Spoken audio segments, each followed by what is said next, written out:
bienvenue dans cette nouvelle leçon. Aujourd'hui, nous allons parler du communautarisme économique dans la partie 1.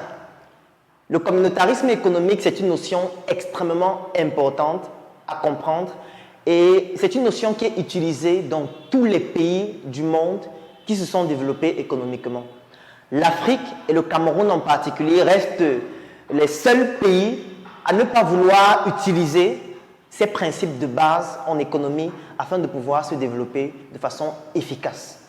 Donc aujourd'hui, dans cette partie 1, je vais vous présenter ce que c'est que le communautarisme économique en vous prenant en exemple une société dans notre environnement, ou plutôt dans notre quartier, le Cameroun, et plus globalement dans notre pays, l'Afrique, qui vous permettent de comprendre comment l'utilisation de cette stratégie permet beaucoup plus efficacement de se développer sur le plan économique.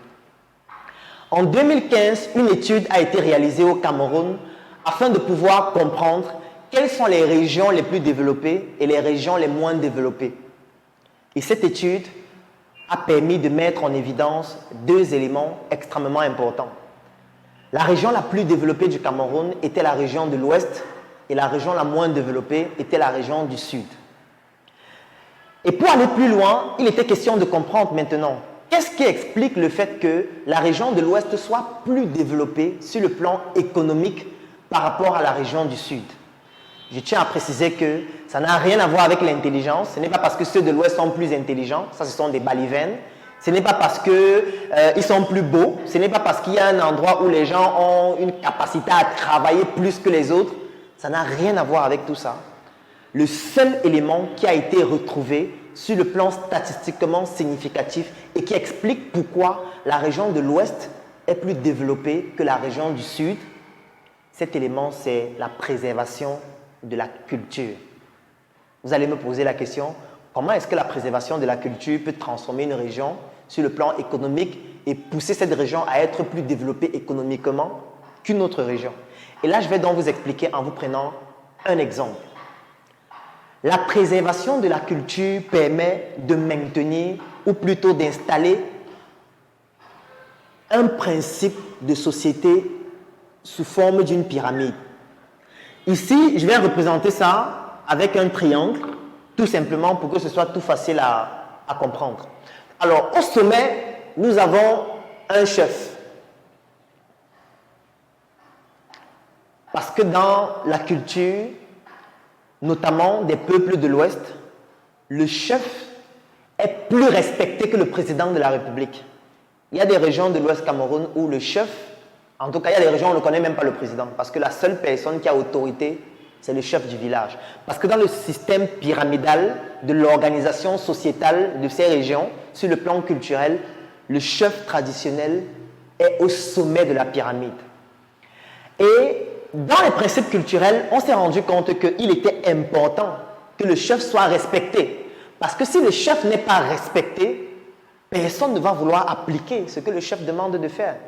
Il y a donc deux principes qu'ils ont donc utilisés pour pousser la population, ou plutôt les ressortissants de ces régions, à respecter le chef.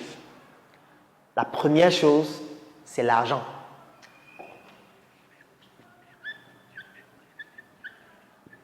Vous allez certainement vous demander comment est-ce que je peux dire l'argent?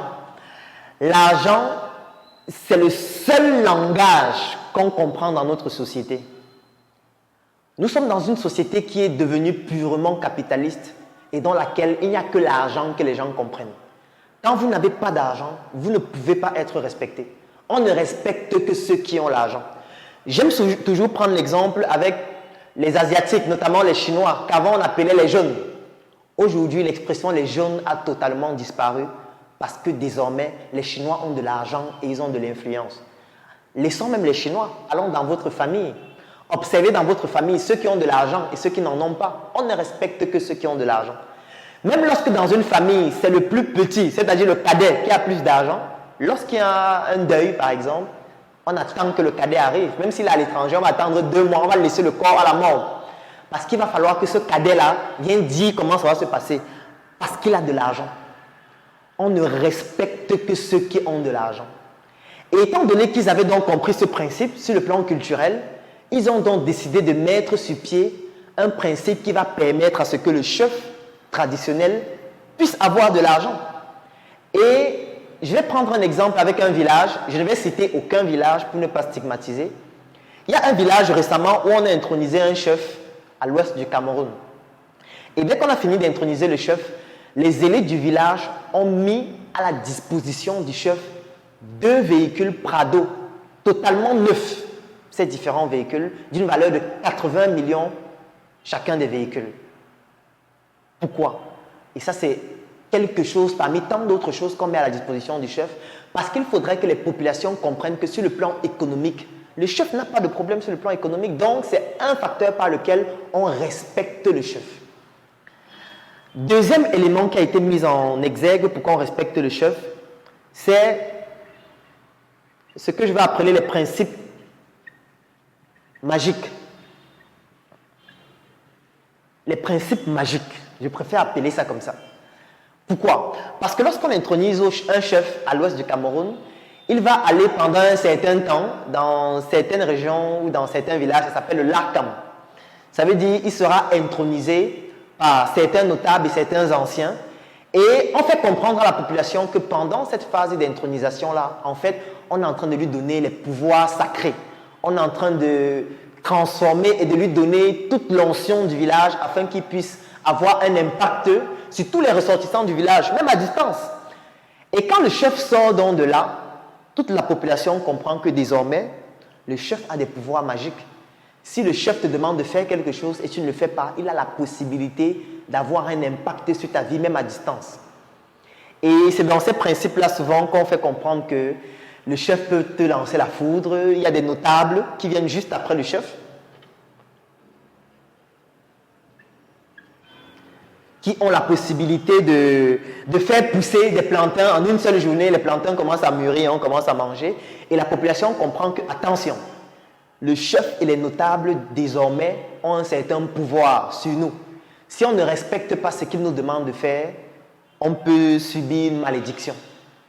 Voilà donc les 2 principes culturels qui ont été mis en exergue et qui permettent de faire en sorte que toute la population puisse respecter le chef.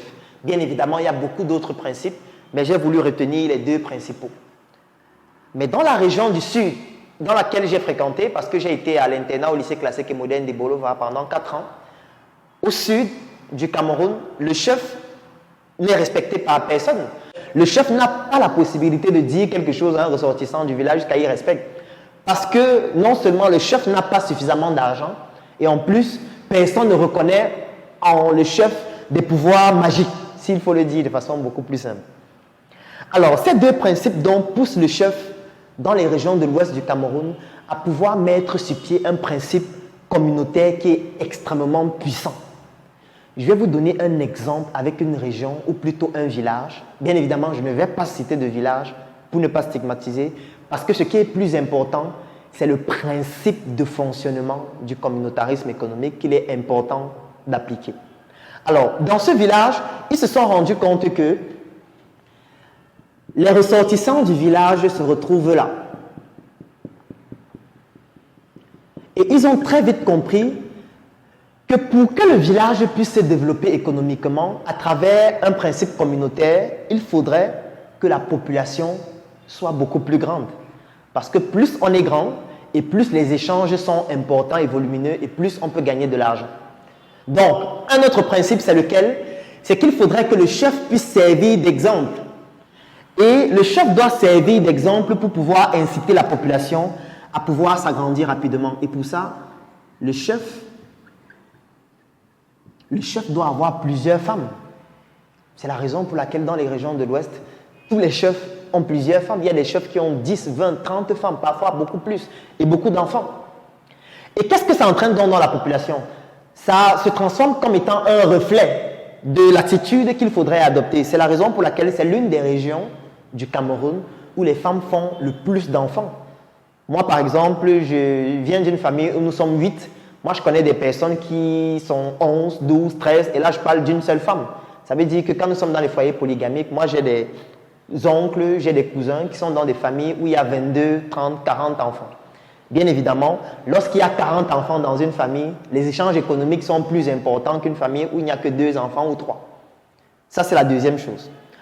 L'autre chose sur le plan communautaire, c'est le fait que la région de l'Ouest, c'est une région qui est très petite en superficie. Et ils ont donc très vite compris ça, que tous les ressortissants du village ne vont pas rester au village. Ils seront amenés à se déplacer pour aller dans d'autres régions du Cameroun et même d'autres pays. Et pour donc permettre que le principe communautaire continue de s'effectuer, même lorsqu'ils se déplacent, ils ont donc décidé de créer ce qu'on appelle dans le jargon courant les tontines, ou encore les njangis, ou tout simplement des réunions. Alors comment est-ce que ça fonctionne? Ça veut dire que dans le village, il y a des tontines. Les tontines sont représentées à travers des réunions qui sont segmentées en fonction des catégories de la population. Ça veut dire qu'il y a des réunions des élites, il y a des réunions des femmes, il y a des réunions des étudiants, il y a des réunions des élèves, ainsi de suite. Et comme ils étaient conscients du fait que, étant donné que la région est petite et qu'ils sont amenés à se déplacer, ils ont donc décidé de mettre sur pied des représentants du chef dans toutes les autres régions du Cameroun et même à l'étranger.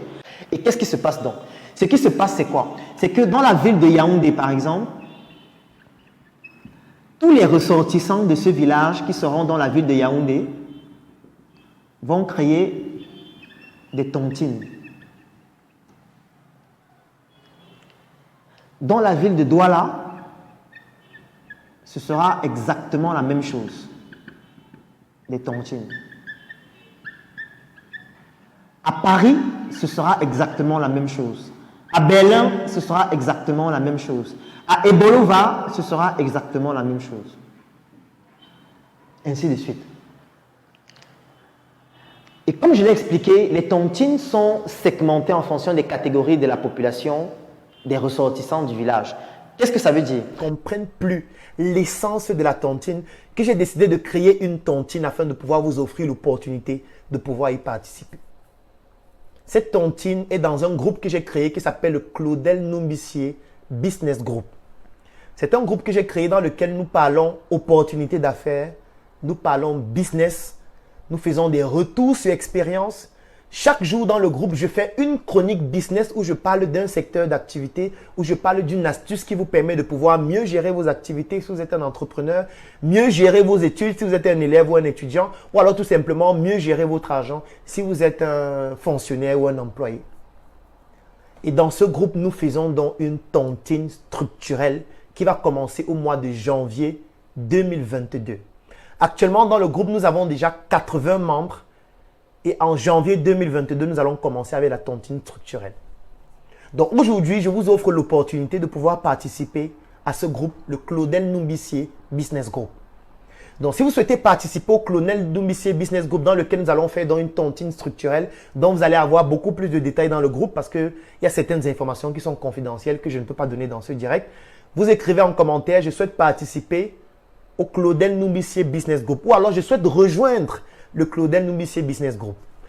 Le Claudel Numbissier Business Group, c'est un groupe dont l'accès coûte 10 000 francs par mois ou 25 € par mois pour ceux qui ne résident pas au Cameroun. Et vous devez payer minimum 3 mois afin d'accéder au groupe. Et pour pouvoir bénéficier de la tontine immobilière, vous devez payer minimum 12 mois afin de pouvoir y participer. Donc, écrivez en commentaire « Je souhaite rejoindre le Claudel Numbissier Business Group » et nous allons vous contacter afin de vous donner toutes les informations qui vont vous permettre de rejoindre le groupe. Donc, dans le groupe, nous avons une chronique vidéo chaque jour que je fais entre lundi et vendredi dans laquelle je parle d'une opportunité où je présente un business qui peut aider des élèves, des étudiants, des entrepreneurs, des hommes d'affaires ou alors tout simplement des employés ou des fonctionnaires. Ça, c'est de lundi à vendredi. Donc, de lundi à vendredi, le groupe, il est fermé.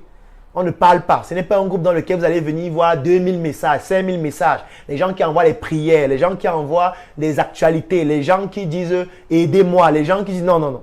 C'est un groupe où on ne parle pas de lundi à vendredi. De lundi à vendredi, il y a une chronique business. Vous regardez la chronique, vous prenez des notes uniquement. Il n'y a pas de bavardage. Ce n'est pas un groupe où on vient saturer le cerveau avec des conneries. Alors, donc de lundi à vendredi, il y a une chronique business. Et puis le samedi et le dimanche, c'est le networking et ce sont des échanges sociaux. Ça veut dire qu'il y a la base de données de tous les membres du groupe.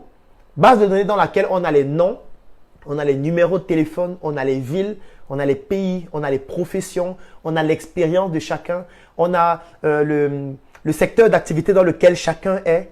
Et surtout, on a toutes les informations qui permettent de faire le networking entre les membres. Et on fait la mise à jour de la base de données dans le groupe chaque jour. Ça permet donc aux membres de pouvoir entrer en contact avec les autres membres et de pouvoir donc faire ce networking, même si vous n'êtes pas présent physiquement dans la même ville. Aujourd'hui, la technologie nous permet de le faire. Ça veut dire que même si vous êtes aux États-Unis, vous pouvez rejoindre le groupe.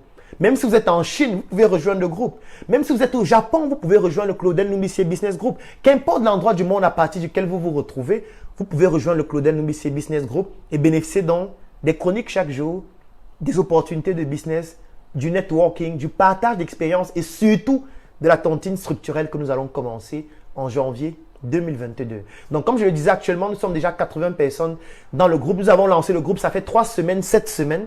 Donc, c'est déjà merci à toutes les personnes qui ont décidé de rejoindre le groupe parce que c'est quand même impressionnant qu'en si peu de temps, nous avons déjà 80 personnes. Et surtout, pour pouvoir bénéficier de la tontine structurelle, vous devez payer minimum 12 mois. Parce qu'on ne veut pas avoir quelqu'un qui va payer 3 mois. Et puis, quand on va lancer un projet sur 12 mois, il va se débiner juste avant. Et vous voyez que l'un des critères pour accéder au groupe, c'est de pouvoir payer. Pourquoi est-ce que ce n'est pas un groupe gratuit? C'est parce qu'il faudrait que vous soyez capable de payer. Et quand vous allez payer maintenant en interne, on va analyser si vous avez des capacités de pouvoir faire la tontine. Et là, on va analyser votre business. Vous devez parler de ce que vous faites. Et on va faire des enquêtes sur ce que vous faites. On va analyser ce que vous faites. Parce que vous ne devez pas aller vous mettre quelque part, prendre l'argent n'importe où parce que vous voulez intégrer le groupe. Vous allez intégrer le groupe, mais au fur et à mesure, on va se rendre compte que vous n'avez pas une activité qui vous génère des revenus. Et là, vous allez être exclu du groupe. Donc, vous pouvez être un salarié. Ça veut dire que vous avez une activité qui vous génère des revenus, c'est-à-dire votre emploi qui vous génère un salaire à la fin du mois. Oui, là, vous pouvez intégrer le groupe. Si vous êtes un étudiant, vous devez avoir une activité que vous faites en étant étudiant. Comme Valère aime souvent le dire, un pied à l'école et un pied dans le business. Vous devez avoir un pied dans le business, même si vous êtes élève ou étudiant, pour pouvoir cotiser ou pour pouvoir intégrer le groupe au moins. Vous n'allez pas venir juste prendre l'argent que votre père vous donne pour intégrer le groupe. Ça veut dire que ce n'est pas un groupe qui est fait pour vous. Vous pouvez être un entrepreneur, vous avez une activité qui vous génère des revenus et puis la marge que vous avez, ça vous permet d'accéder au groupe ou alors de pouvoir contribuer et de cotiser pour bénéficier de la tontine structurelle que nous allons mettre sur pied en janvier. Donc, pour rejoindre le Claudel Noumissier Business Group, comme je l'ai dit, l'accès c'est 10 000 francs par mois pour ceux qui résident au Cameroun, 25 € par mois pour ceux qui sont en dehors du Cameroun. Le minimum pour intégrer le groupe, c'est de payer 3 mois. Et pour pouvoir bénéficier de la tontine immobilière, vous devez payer minimum 12 mois afin de pouvoir être éligible pour la tontine immobilière. Bien évidemment, vous devez avoir une activité génératrice de revenus si vous souhaitez bénéficier de la tontine immobilière. Mais que vous ayez une activité génératrice de revenus ou pas, vous pouvez rejoindre le groupe et juste suivre les chroniques, bénéficier du networking, bénéficier des opportunités d'affaires et bénéficier de l'expérience des autres membres du groupe. Qu'importe votre statut social, que vous soyez un élève, un étudiant, un employé, un chef d'entreprise, un entrepreneur, un businessman, vous pouvez rejoindre le groupe pour ces autres avantages. Mais pour la tontine structurelle, il faut absolument payer 12 mois minimum et surtout avoir une activité génératrice de revenus. Donc, dans le groupe, vous allez avoir beaucoup d'autres informations. Comme la formation sur la tontine, elle est gratuite pour toutes les personnes qui sont dans le groupe. Quand vous allez intégrer le groupe, vous allez avoir cette formation qui fait plus de 2 heures de temps, dans laquelle je parle en détail des différentes formes de tontine, avec une chronique spéciale sur la tontine structurelle que nous allons faire dans le groupe. Donc, si vous souhaitez rejoindre le Claudel Noumissier Business Group, une seule chose à faire, écrivez en commentaire « Je souhaite rejoindre le Claudel Noumissier Business Group » et nous allons vous contacter pour vous donner les informations. Vous pouvez aussi nous contacter en inbox et je vais vous répondre afin de pouvoir vous donner les contacts ou alors le lien que vous devez remplir afin que nous puissions entrer en contact avec vous. Ou alors tout simplement, vous pouvez vous rendre dans l'un de nos locales à Yaoundé par exemple, à Carrefour Isaac Camo, siège de la Startup Academy, ici à NRC qui est situé à la nouvelle route Bastos. En face de Bethesda, vous allez voir le grand totem NRC au 3e étage. Vous pouvez vous rendre au siège de la Startup Academy à Douala, qui est situé à Ancien Number One. Vous pouvez vous rendre au siège de la Startup Academy à Tchan. Vous pouvez vous rendre au siège de la Startup Academy en Côte d'Ivoire. Du moins, si vous pouvez être là physiquement dans nos différents sièges, vous le faites. Si vous ne pouvez pas, vous écrivez juste en commentaire, vous écrivez en inbox ou alors vous laissez vos coordonnées et nous allons vous contacter et vous permettre d'accéder au Claudel Noubissé Business Group. J'espère que ce direct vous a permis d'avoir des informations un peu plus précises sur ce que c'est que la tontine et que désormais vous allez améliorer votre manière de faire la tontine ou alors nous rejoindre afin qu'ensemble nous puissions mettre sur pied une tontine structurelle qui va contribuer à mettre sur pied des projets qui vont contribuer au développement de notre quartier, le Cameroun et plus globalement de notre pays, l'Afrique. Donc je vous souhaite de passer un très bon lundi. On se donne rendez-vous demain, même lieu, même heure, pour un autre direct. C'est une autre thématique tout autant intéressante et enrichissante. Portez-vous bien.